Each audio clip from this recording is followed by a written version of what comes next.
também está no ICL Notícias. Olha lá o Jamil Chad, hoje mesmo. E outras facções criminosas brasileiras como grupos terroristas, como que é Donald Trump. A publicação cita que autoridades de lá identificaram pessoas ligadas ao PCC nos estados da Flórida, Nova York, Nova Jersey, Connecticut e Tennessee.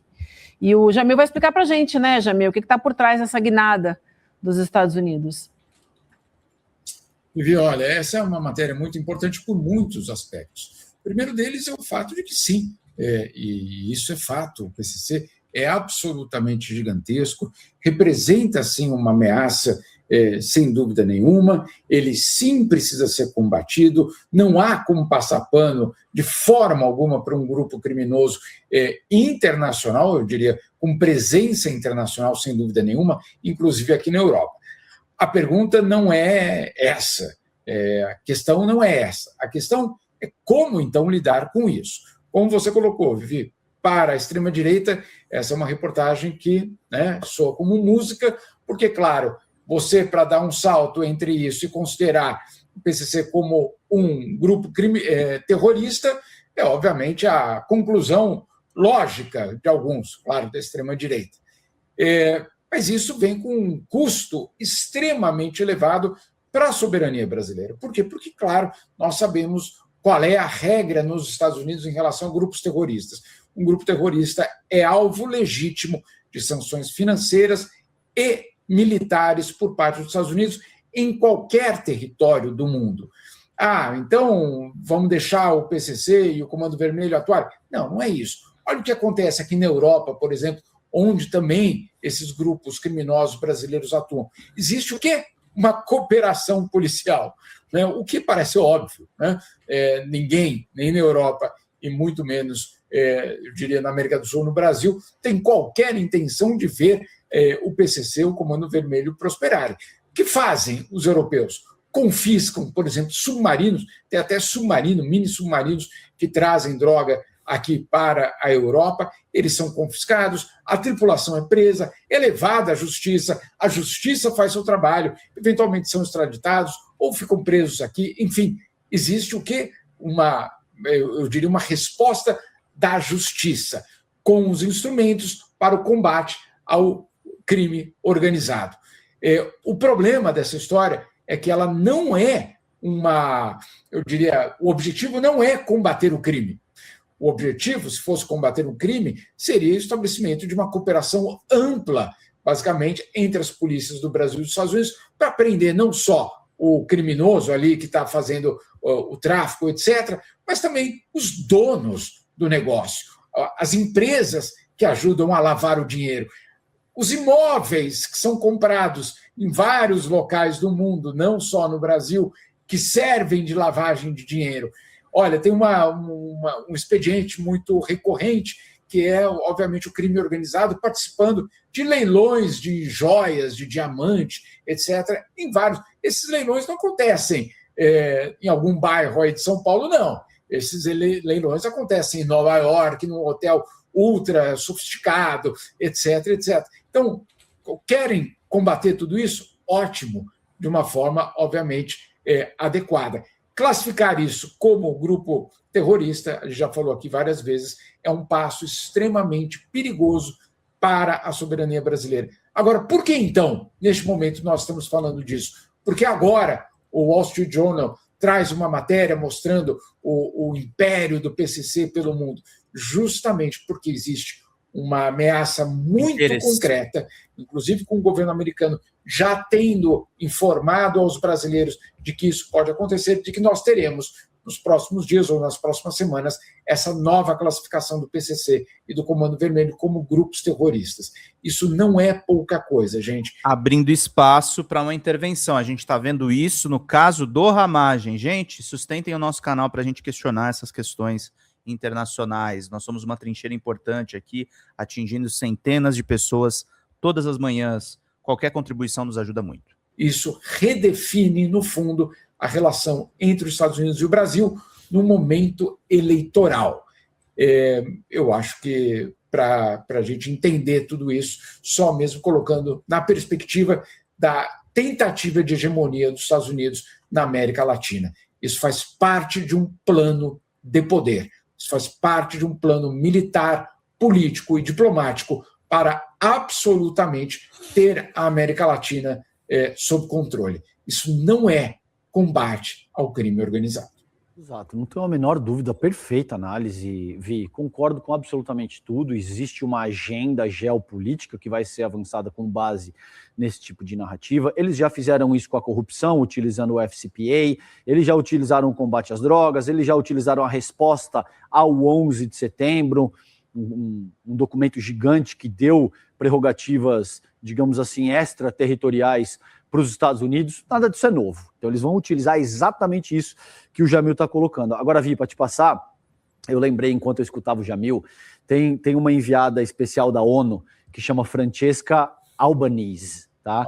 E a Francesca disse o seguinte: estou convencida de que as forças armadas israelenses são as mais degeneradas do mundo. Ela disse isso dessa forma, acompanhando a atuação do exército israelense. Você acha, Vivian, que existe a menor chance dos Estados Unidos declararem que se trata... Emerson jogou aqui pra gente, né? Na minha opinião, os Estados Unidos estão vindo com essa classificação de organizações terroristas e o PIX facilitar a lavagem de dinheiro para fazerem do Brasil baixar as calças sobre as terras raras. Sim, é extorsão, gente. É extorsão. Por isso que mais do que nunca a gente precisa questionar isso e pressionar o Lula a continuar falando contra a cessão de terras raras. É uma guerra discursiva também, tá, gente? Trata-se de discurso. É importante que o presidente esteja lá fora, angariando apoio da Europa, inclusive, sobre isso. De um grupo terrorista que mata crianças e mulheres de forma indiscriminada, sumária, que torturam bebês de 2, 3 anos de idade e depois entregam o bebê com marcas de queimadura de cigarro. Tudo isso que eu estou te falando é um fato. Então, existe uma disposição semântica organizada para criminalizar quem interessa no sentido de avançar os interesses estadunidenses em terras estrangeiras. É simples assim, é disso que trata essa questão. Ô, Vivian, eu já falei várias vezes aqui, eu quero que o PCC, o Comando Vermelho, se explodam. Todas as organizações terroristas deem as mãos juntas e se explodam. Não tenho nenhum interesse em defender criminosos, em especial porque a gente sabe o caos, o pânico que essas organizações criminosas, elas causam, especialmente nos territórios mais empobrecidos, nas periferias, nas comunidades, nas favelas do Brasil. Mas a gente sabe que, número 1, não vai resolver a situação, número 2, não vai enfraquecer as organizações criminosas, e número 3, e mais importante, Vivian, existe um risco que pouca gente tem se atentado sobre o sistema bancário e financeiro brasileiro. Você classificar organizações criminosas como grupos terroristas, você pode fazer com que o Brasil sofra sanções econômicas severas. Aquela história, o Trump, o negócio do Alexandre de Moraes pode fazer com que o Brasil saia do sistema SWIFT. Isso pode acontecer se o Brasil tiver esses grupos criminosos classificados como organizações terroristas. Isso já aconteceu em outros países, já aconteceu na Síria, já aconteceu na Colômbia em alguma medida. As instituições bancárias estrangeiras podem impor regras muito duras para fazer negócio no Brasil. Se você encontra uma conta de um cara do PCC no Bradesco, o Bradesco pode sofrer sanções duríssimas. Então não é só uma retórica do imperialista do Donald Trump que pode causar impactos eleitorais, pode causar danos financeiros no sistema financeiro brasileiro severos. É preciso ficar atento a esse detalhe também, Vivi. Boa, Will, obrigada demais. E aí eu quero também atualizar, gente, aqui a situação do Hamas, já para a gente ouvir o Jamil também, porque as relações entre Estados Unidos e Brasil entraram numa fase de tensão depois da prisão e da libertação, né, da liberação 2 dias depois do Hamas pelo ICE, a política anti-imigração do país. Vovó? O Jamil apurou que o governo brasileiro considera também expulsar do país um funcionário. Pix de quanto, vovó? Não entendi, minha querida. Pix de faz o L? Foi Pix de 50, será? Se for de 50, pô, estamos pertinho da meta. Obrigado, queridos. Vamos. Dos Estados Unidos, vamos entender isso com o Jamil melhor. Seria um ato de reciprocidade, né? Depois que um delegado da Polícia Federal foi informado de que deveria sair imediatamente do país. O caso envolve Marcelo Ivo, delegado da Polícia Federal em Miami, que atuou na operação que prendeu o ex-chefe da ABIN. Explica melhor essa situação para a gente, Jamil, por favor. Vivi, esse é um caso que também pode se acumular, vamos dizer assim, se somar a todos os incidentes de mal-estar que estão sendo basicamente construídos na relação entre Brasil e Estados Unidos. Como você colocou na segunda-feira, então, nós tivemos o governo de Donald Trump expulsando basicamente um delegado da Polícia Federal dos Estados Unidos. O presidente Lula, ontem, ainda em Hannover, saindo da Alemanha, logo pela manhã, disse justamente que algum ato de reciprocidade o Brasil poderia adotar. Na noite de ontem, já no finalzinho do dia, noite de ontem, o Itamaraty teve uma reunião com a Embaixada dos Estados Unidos em Brasília. O que o Itamaraty queria saber? Basicamente, olha, qual foi a base para a expulsão desse delegado? Por que vocês expulsaram esse delegado? O que ele fez exatamente que justifique? Ele pode ter cometido algum erro, sim. Agora, esse erro é justificado ou é da dimensão de uma expulsão ou não? O que o Brasil queria saber era basicamente ter algum tipo de transparência em relação aos motivos da expulsão desse delegado. Por quê? Porque o governo brasileiro, basicamente, ficou sabendo, isso eu sei porque vários dos meus interlocutores souberam quando as postagens do Departamento de Estado foram publicadas nas redes sociais, ou seja, uma ótima oportunidade de mandar o derrite para a lata do lixo, o Brasil avançar no combate às facções, apesar dos governadores bolsonaristas e nos descolarmos do sistema financeiro deles. Sim. Exato. Por isso que é fundamental que o Lula cumpra a promessa que ele falou na entrevista do DCM 247 Revista Fórum, de criar o Ministério da Segurança Pública. Tá? A gente precisa tornar o debate de segurança pública central no campo de esquerda. Não houve uma reunião entre os dois governos para informar, etc. Então, ficou muito complicada a situação. Existe, portanto, a possibilidade real de que o governo brasileiro, nos próximos dias, talvez até hoje, anuncie, então, um ato de reciprocidade. Qual seria esse? A expulsão, talvez, de algum adido policial americano que está no Brasil. O governo norte-americano tem os seus adidos no Brasil, como nós, brasileiros, temos os adidos da Polícia Federal em vários locais do mundo, em Paris, em tantos outros lugares, e também nos Estados Unidos. Um ato de reciprocidade é o único? Não necessariamente. Podemos ter, por exemplo, outros desdobramentos, como, por exemplo, a suspensão de algum tipo de cooperação. Isso também pode acontecer. Então, a situação é grave, imagina, porque ela pode instaurar uma crise muito séria nessa relação entre Brasil e Estados Unidos, ainda mais séria, eu diria, porque já estamos numa situação crítica.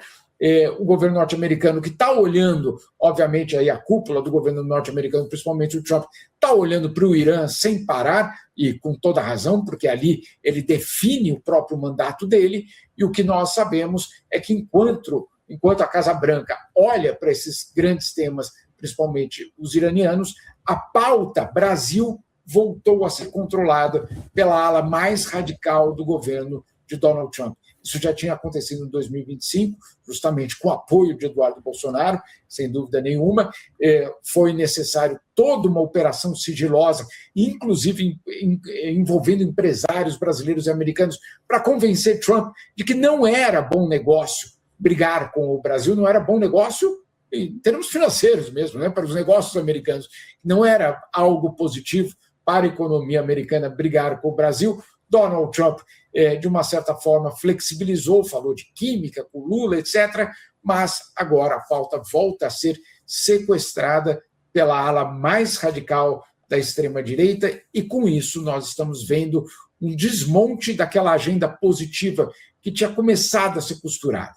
Eu sempre disse, o César está aqui como prova, eu sempre disse que essa tal dessa química, a gente precisava ter muita cautela com ela, porque, obviamente, o governo norte-americano tem o Brasil como seu grande alvo de 2026 no que se refere à América Latina.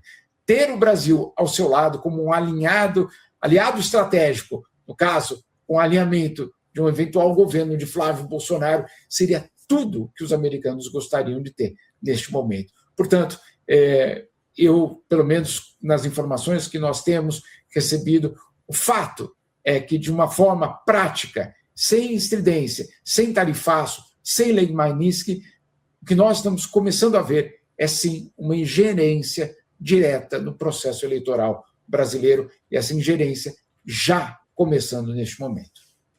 Jamil, deixa eu só aproveitar que você falou do Irã para trazer aqui também uma atualização. O César também quer falar, mas eu vou trazer a atualização primeiro, porque o Donald Trump foi às redes sociais anunciar a prorrogação do cessar-fogo assinado com o Irã, né? A trégua deve durar até uma definição mais clara de uma proposta de acordo.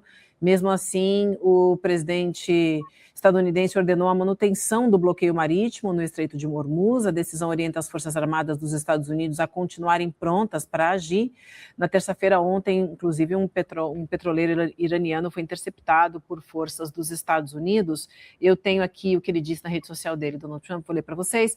Portanto, determinei que nossas Forças Armadas continuem o bloqueio e, em todos os demais aspectos, permaneçam prontas e capazes, e assim estenderei o cessar-fogo até que tal proposta seja apresentada e as discussões sejam concluídas de uma forma ou de outra. César. Vivian, o Irã está dizendo que não. O Irã está até tirando sarro do Donald Trump, tá? Está dizendo que não é o caso. A gente fez aqui, Jamil, contigo no ar, a análise de que o Trump muito provavelmente teria que estender esse cessar-fogo porque o capital político dele está se esvaindo de uma maneira muito rápida. Então agora existem números, pesquisas, sondagens recentes que demonstram, Vi, que mais de 62% dos estadunidenses estão contra hoje o Trump. E a popularidade dele continua caindo, o processo inflacionário recorrente dessa crise energética por conta do fechamento do Estreito de Hormuz e da guerra que ele começou continua se agudizando.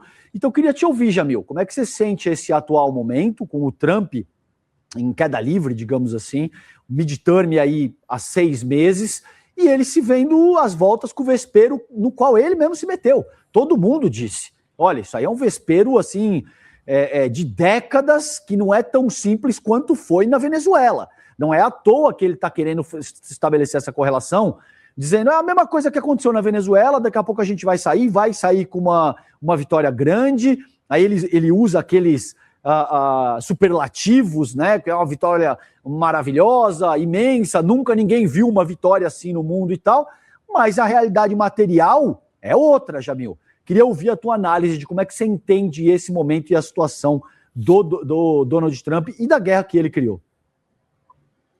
César, você tem toda a razão, e já há algumas semanas nós ouvimos de Donald Trump dizendo que ele já tinha vencido a guerra. De fato, ele já tinha vencido a guerra.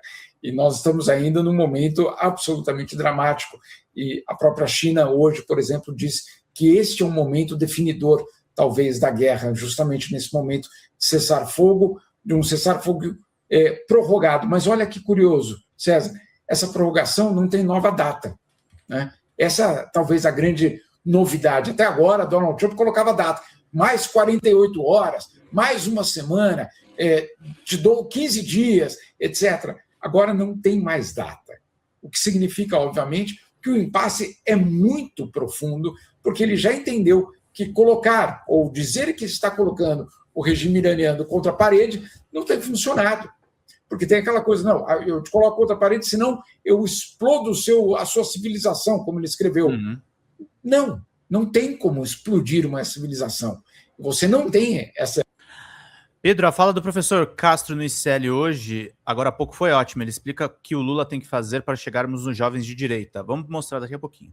Nem o direito, obviamente, nem a capacidade, e obviamente é um crime, né? Então, vamos lá, gente, vamos fechar essa meta. 81 e um membro. Eu acho que o fato de a gente não ter nem mais uma data para prorrogação, ou seja, um novo deadline, basicamente, diz muito da situação que vivem hoje os americanos.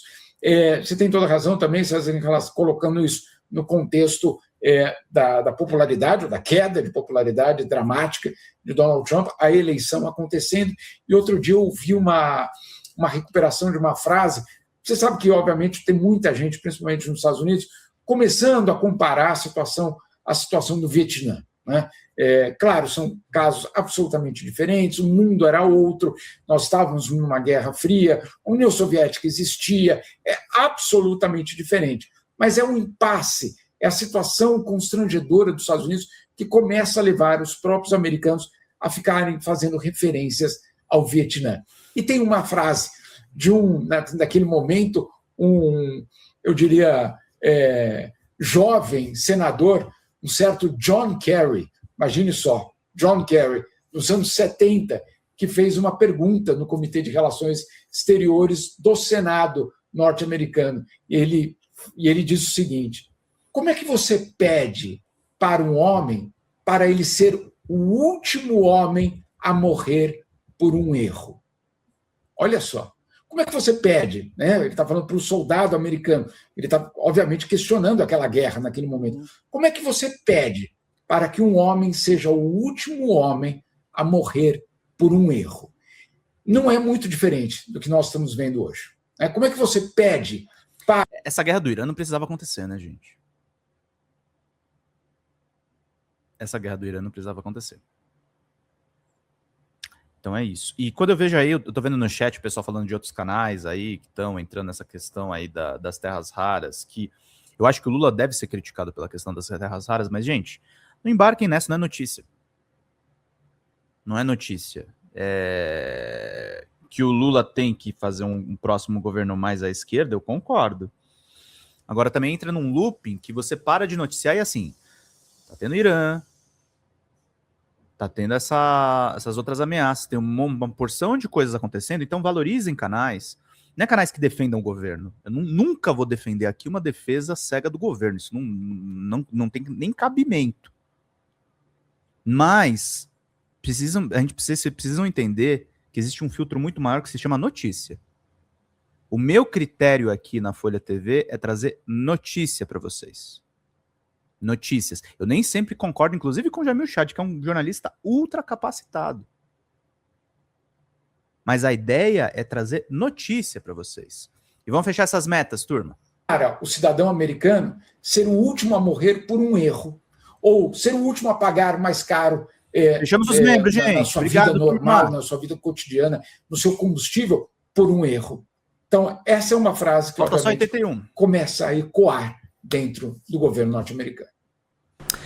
Fala, galera da Folha TV, não se esquece de se inscrever aqui no nosso canal para assistir programas como Folha Notícias Manhã, Folha Notícias Noite, o nosso Folha Entrevista e o nosso Barzinho das Meninas. Muitas coisas bacanas a gente acompanha por aqui e a gente precisa muito, muito do apoio de vocês para nosso trabalho jornalístico, investigativo, de curadoria de conteúdo, com vocês ajudando no nosso Pix, folhademocrata@gmail.com, ou mandando superchats, valeu demais, e os recursos financeiros, tornando-se membro do nosso canal, no nosso curso de jornalismo básico, para você ficar muito bem informado a respeito de tudo. Queridos e queridas, muito obrigado pela presença de todos vocês, vida longa e próspera. Cuidem-se, cuidem dos seus, e não esquece de se inscrever aqui na Folha TV. Até mais!